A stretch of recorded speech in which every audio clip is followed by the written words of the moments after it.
Goes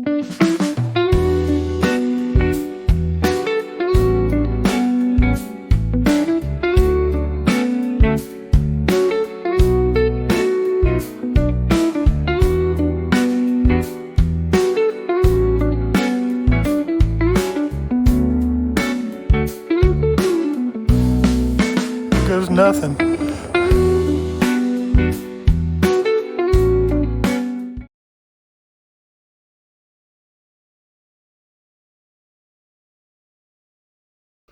Well, good day from the command module Venture. It is day 627 on board, and today I just finished fixing the microwave. I'm a single guy, and a microwave is kind of a necessary item for bachelors, so I was quite shocked, especially coffee, hot water for coffee. I have a French press and then instant coffee if I'm especially lazy. But, I don't fire up the propane stove for that or anything. It's just as easy to throw it in a Pyrex measuring cup and water and zap it, and then have a nice French press cup of joe. However, it died, and I've come to learn that there are 3 switches in the door that prevent the operation of the magnetron and the turntable, etc. And to be honest, I may or may not have accidentally slammed the door.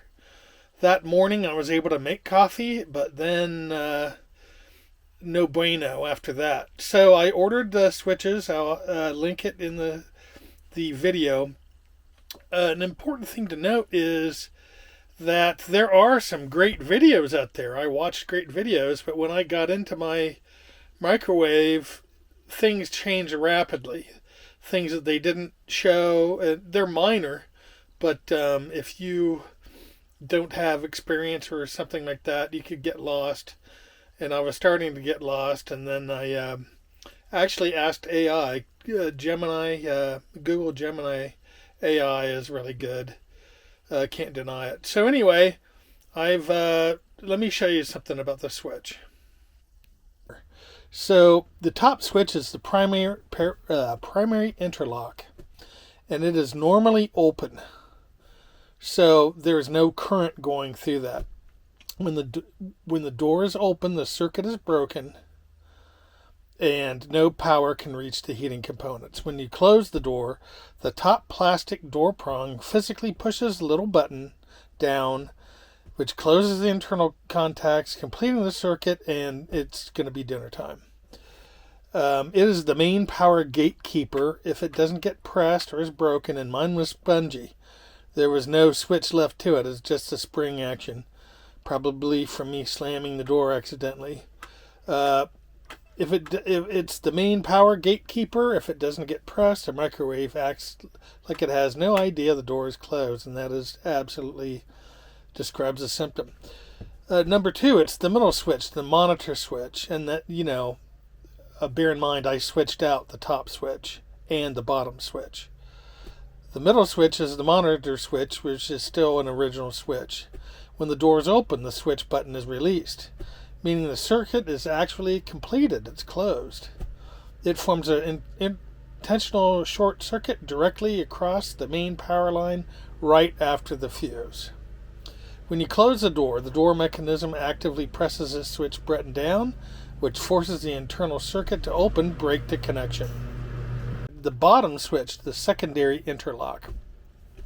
This acts as a backup witness for the control board and a power logic gate. It often tells the computer board, light board, and fan the door is officially latched, working in tandem with the top switch to ensure the machine cannot run.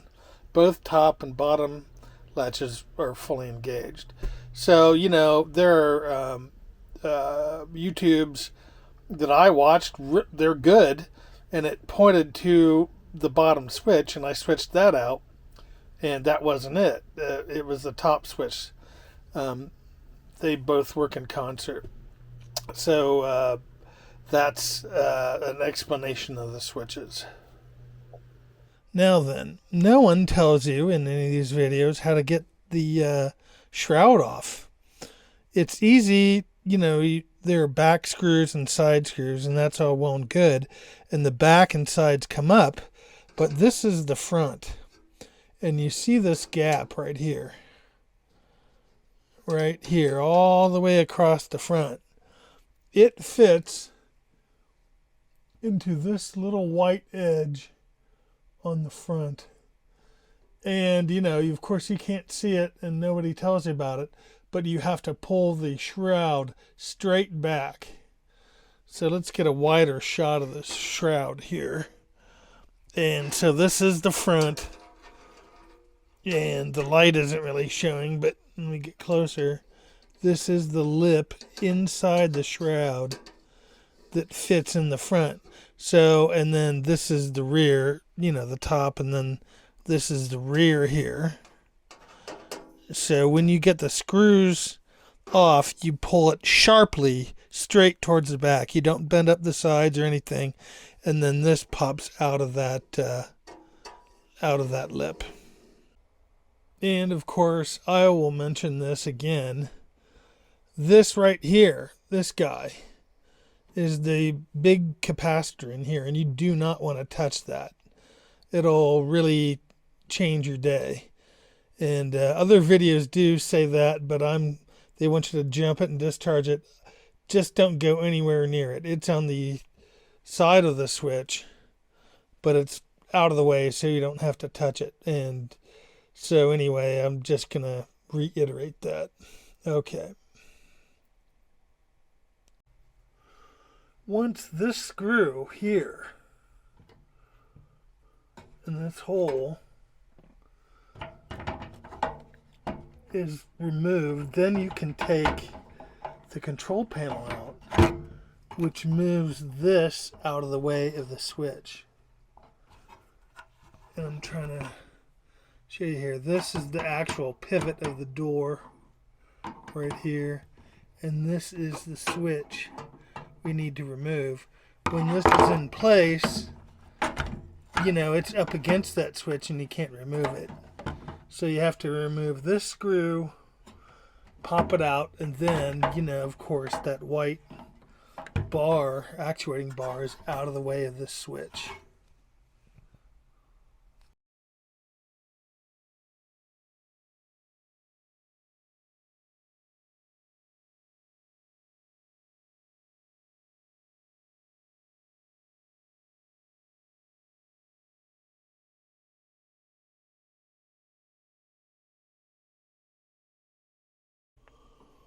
Okay, so now what they don't tell you is this switch is held on by this tab, and then there's an upper tab here. You have to pry those up and pry it down, and then it's mounted with two holes on posts, this post and this post, and that's why you have to get this white bar out of the way.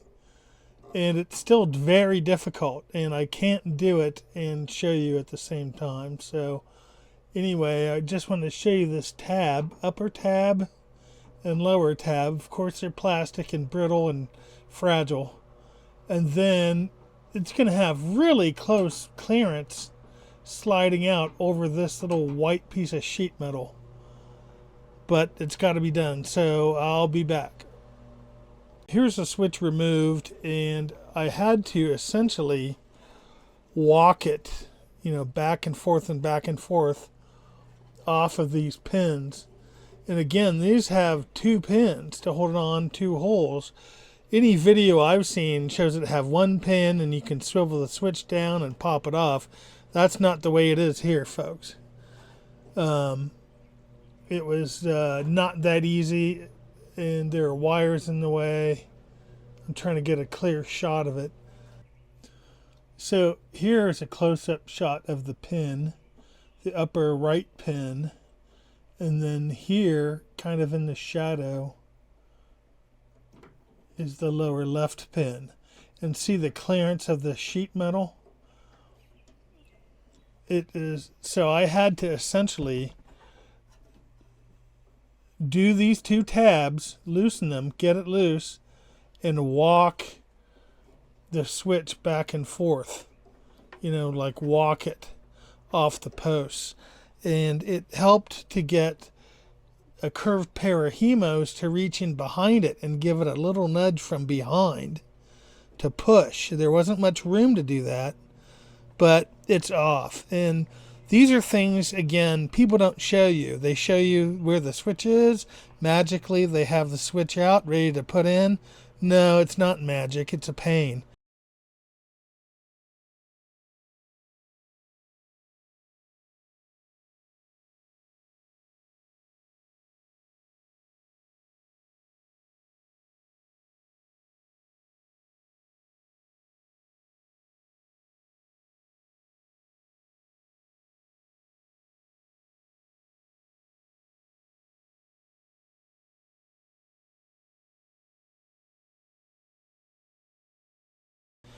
And so, again, here's the lower pin. If you can see it with all the wires in the way. And there's the lower tab. And here's the upper tab and the upper pin. So now, essentially, if I adjust the light, I've got the switch out. It's so hard to do this with two hands. And I'm going to switch this switch out. Now you can see the new switch in place. And because it's gray colored, you can easily see the pins and the tabs that you have to manipulate. So I'll try to get in here, but from various angles in the jungle of wires. But and then I have that screw there screwed back in too that provided a little relief, not that much, but I think it helped. Okay, we're going to reassemble. Okay, so we've got this screw in, which holds the control panel, which allowed me to rotate that out, which, if you look at the door closing mechanism, it's right up against the switch. Watch this. See it? It's right up against it, so it had to be moved. And, undoing the control panel, pulling it out, move this thing out of the way. Now you notice, and if you listen very carefully, you can hear a nice firm click out of the new switch. Hear it? It's a little teeny thing. Hear that tick tick?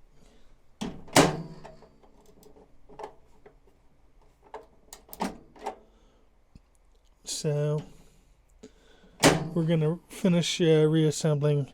That should be the problem. We'll know in a few minutes.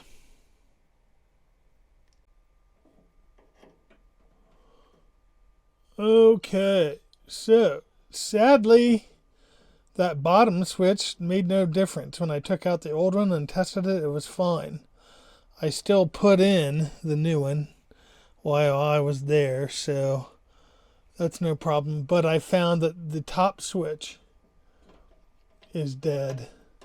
So I changed that. So now I'm going to put the shroud back on and test it.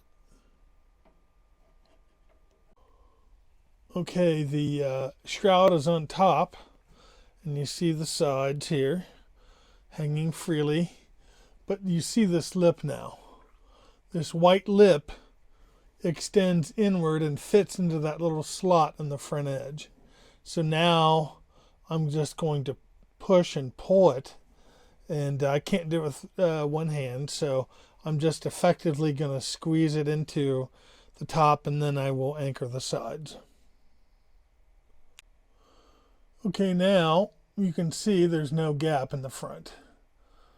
I pushed it in, and to be honest with you, I had to give it a sharp couple raps with the palm of my hand on the back to force it into that slot. But it's in, and now I'm going to anchor the sides. So here we are with my test microwave dinner. It works fine. nice and piping hot, and it's a nice 67 degrees. And what do I have here? I have my multimeter down on the resistance and the chirp sound. So if I tap the leads, you know, you have continuity. So I'm going to test these switches, and I'll be right back.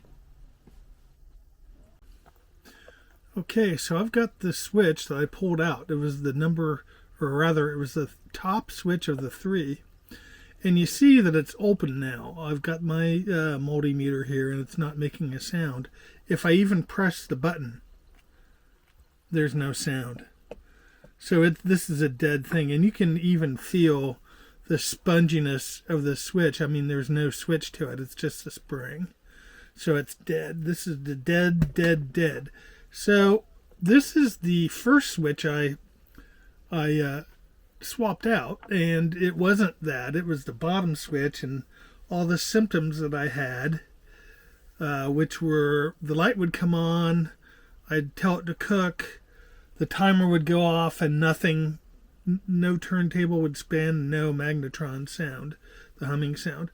So I pulled this switch because I thought that was it. So now I've got my multimeter, and it's a 3-hand test procedure, just about. I'll get it here in a minute. Unruly little thing. See, I pressed the button, and it was good. So, yeah, of course, I put the shroud back on and all that, and I was heavily dismayed. And so I went hunting for another switch, and then I found the one that was dead. It was the top. And the switches are very cheap off of Amazon. I'll provide a link, an associate's link. They're $8 for a pack of 3 for each switch if you want to switch it out. And 2 are the same, actuate the same, normally open. So when the switch gets depressed, then it's closed and lets current go through. The middle switch is normally closed, and if it gets, you press the button on it and it opens the circuit. So a pack of 3, 2 normally closed, 1 normally open. They're marked $8.95. As far as getting the microwave out, 4 little screws secure the fascia, the nice little mounting plate around the microwave. And frankly, that's all that's holding the thing in to the RV. You undo that, then you're able to pick up the microwave, pull it out. It only weighs 28 pounds without the glass carousel plate. And I have a lagoon table, and the lagoon table is rated for 50 pounds, so you can work right on the lagoon table like I showed without any problem. And it's nice because you can swivel it around, look at the front and the back, and just swivel it. The shroud, the cover for it is a little different. It has little lips on the front that catch a little grooves. And I allude to that and show that there. Otherwise, you know, a little patience, some good light, of which I don't necessarily have, but I had a headlight and I worked with it. And patience, because you're dealing with little plastic tabs. You don't want to bend them too much. And really, hemostats actually helped. And then a multimeter if you want to test the switches, which you kind of do. But anyway, that's it. Microwave's working, all cleaned up, all put back in. I'll have hot coffee tomorrow, and that's it. So I'll link the another good video that describes it but doesn't have the gotchas, and links for the switches. So have a good day.